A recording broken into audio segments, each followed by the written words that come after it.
ZANU-PF is the origin of the Zimbabwe revolution. So we also expect to be in power for more than 300 years, like the Republicans and the Democrats have done in America. My fellow Sadzaitas, in today's video, Christopher Mutsvangwa reveals the secret behind ZANU-PF's long rule and the reason why former liberation movements in Southern Africa don't lose power.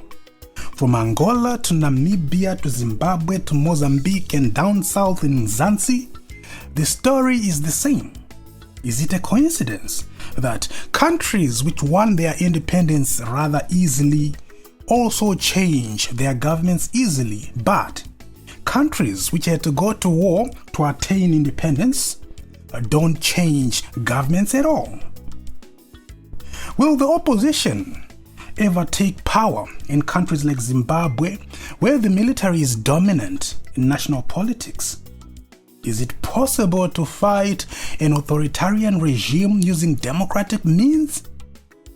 Well, fellow Sadzaitas, slay queens and bingas, socialites, papalites, vasinamalites, varikudya rice, nevasinama rights. Welcome to the special report.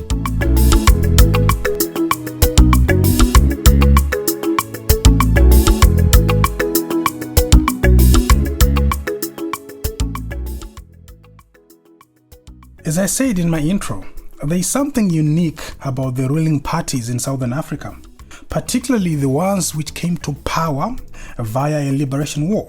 And these are ZANU-PF from Zimbabwe, the ANC from South Africa, SWAPO from Namibia, the MPLA from Angola, and FRELIMO from Mozambique. These political parties have never lost power in their respective countries since independence. They just don't lose elections. All of them without exception. Actually, with the exception of Botswana and Tanzania, all SADC countries that won independence without lifting a gun have had a change of government more than once.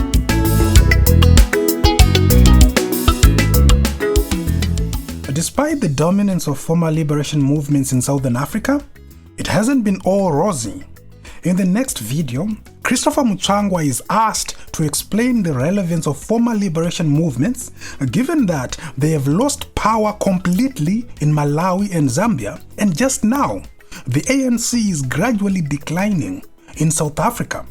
The South African liberation movement does not have the cohesiveness, the organic unity, which we acquired in Mozambique and in Tanzania. The war in South Africa did not go as far as the one in Zimbabwe. So they came into power as a loose coalition which actually pandered to the interests of the apartheid state apparatus. So these are the issues which have to be resolved in South Africa now. But Zambia, of course, they didn't go the way of Tanzania. President Nyerere had a coup attempt, and then he reformed the Tanzanian state with the help of the Zimbabwean Herbert Chitepo. Remember, he had to be called into Tanzania to trial, to be the director of public prosecution, to try those who had tried to carry out a coup against the nascent republic of President Nyerere. So along the way, he then reformed the state of the army and the state of Tanzania to align itself with Chama cha Mapinduzi, because you cannot have a misaligned state and a government. So these are the challenges which Zambia did not address. You know, its state apparatus and its party, they were always wishy-washy in terms of cohesiveness. But this does not exist in Angola to the same extent, but there are the challenges of a civil war, and even in Mozambique. But look at the succession in Mozambique. It was very smooth because of the organic nature of the Mozambique revolution, because they formed an army which then became the backbone of the new state. South Africa never got to get to that chance. So let me unpack what Mutsvangwa just said. See, Mutsvangwa compares Zambia and Tanzania's statecraft in their founding years as newly independent states.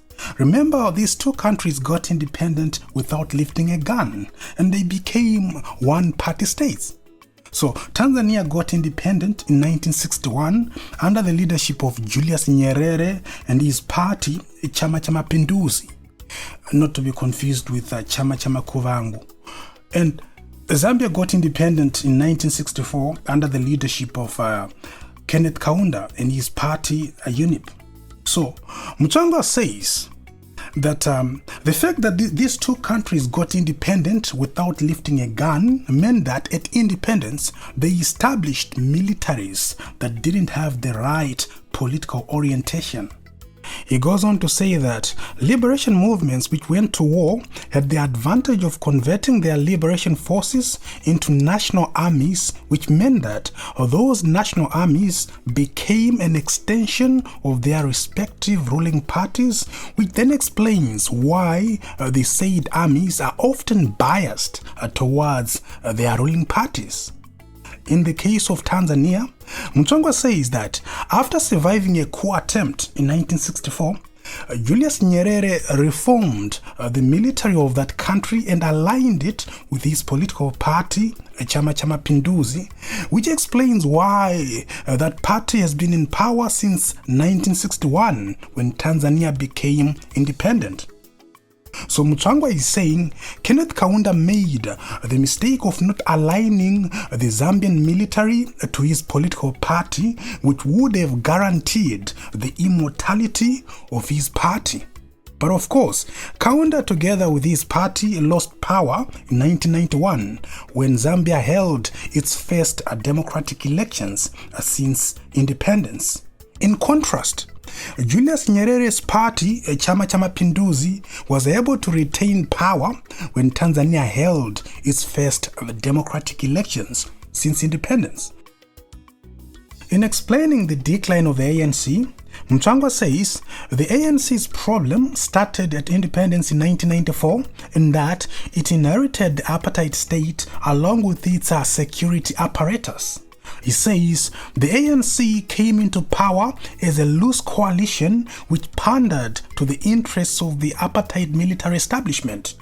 In simple terms, Mutsvangwa is saying the ANC's failure to politicize the South African military has made it weak and vulnerable. Because you see, the benefit of having the army on your side is that you don't have to worry about delivering on your manifesto as a political party because the military can guarantee your electoral victory. But do you see how Mutsvangwa places the military at the apex of political power in the SADC region? He is in effect saying that without the military establishment, most if not all the liberation movements in Southern Africa won't last because the military establishment is the guarantor of their political power. This should help you understand the Zimbabwean situation better because Mutsvangwa is speaking expressly from the Zimbabwean experience in which he has been a key part of, by the way. It should also help you understand why SADC is by and large very useless when dealing with the Zimbabwean issue. It's because half of the inland SADC countries are led by former liberation movements that use the same tactics to stay in power. Just think about it. 7 out of 12 of the inland SADC countries have never had a change of government since independence. Let that sink in. In fact, when you add Swaziland, which is an absolute monarchy, you immediately realize that almost 3/4 of the inland SADC countries have been ruled by the same political parties since independence. See, it's the same club. Are these the people you are expecting to reprimand ZANU-PF? So you expect the ANC, the MPLA, Frelimo to criticize ZANU-PF? You know, there is this Mozambican legal scholar named Nkubi James.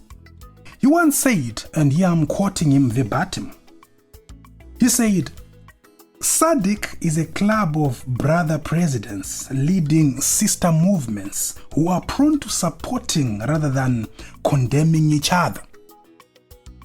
I couldn't have put it better myself.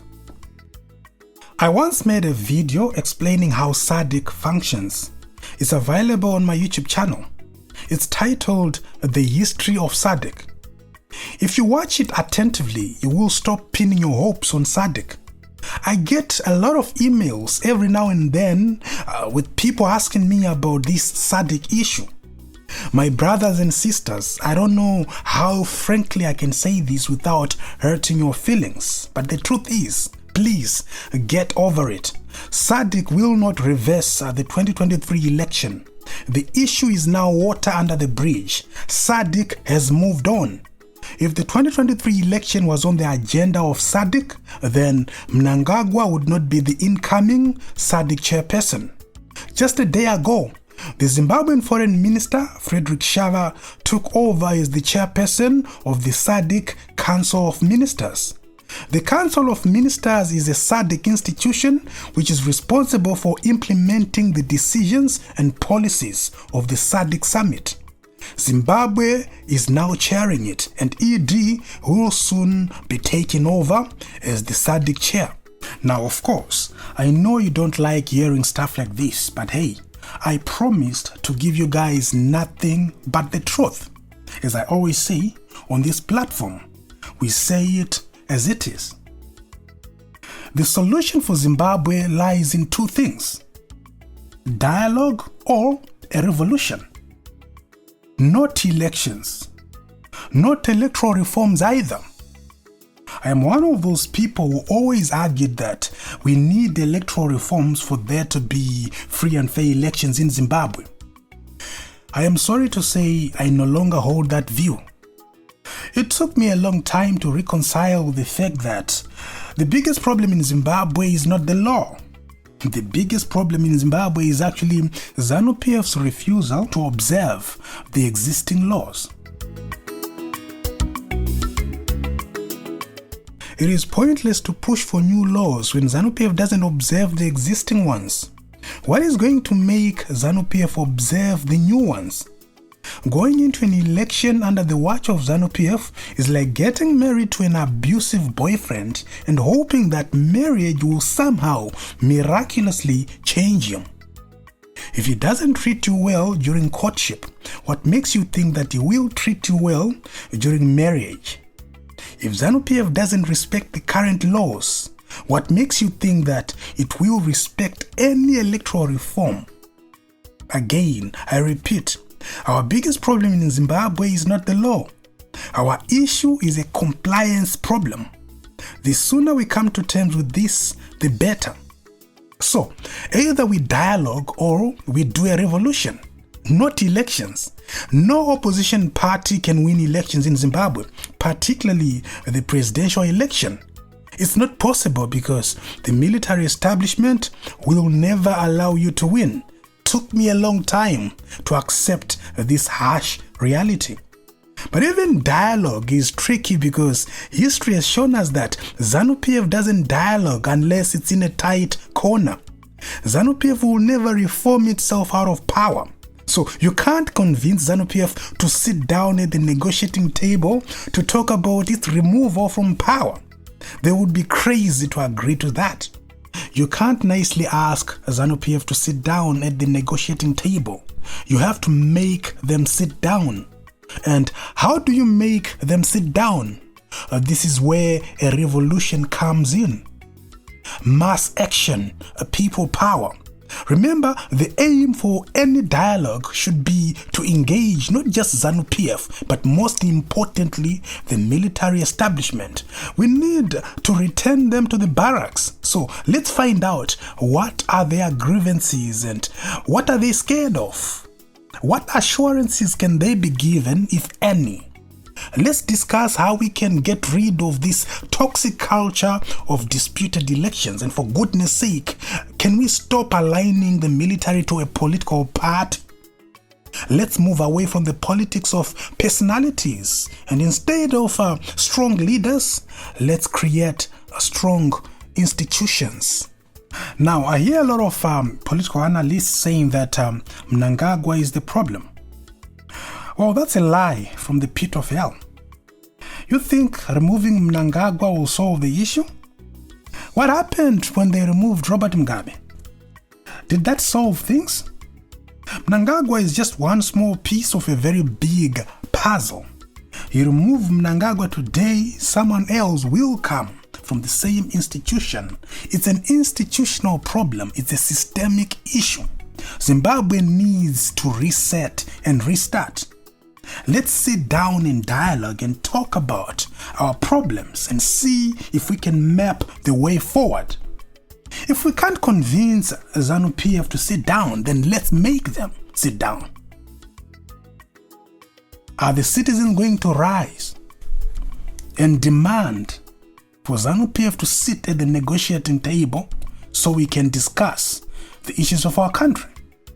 Well, whatever happens, I will be here to marinate you with all the details without fear or favor, because on this platform, we say it as it is. And as always, thank you so much for watching. And if you enjoy the content, please like and share.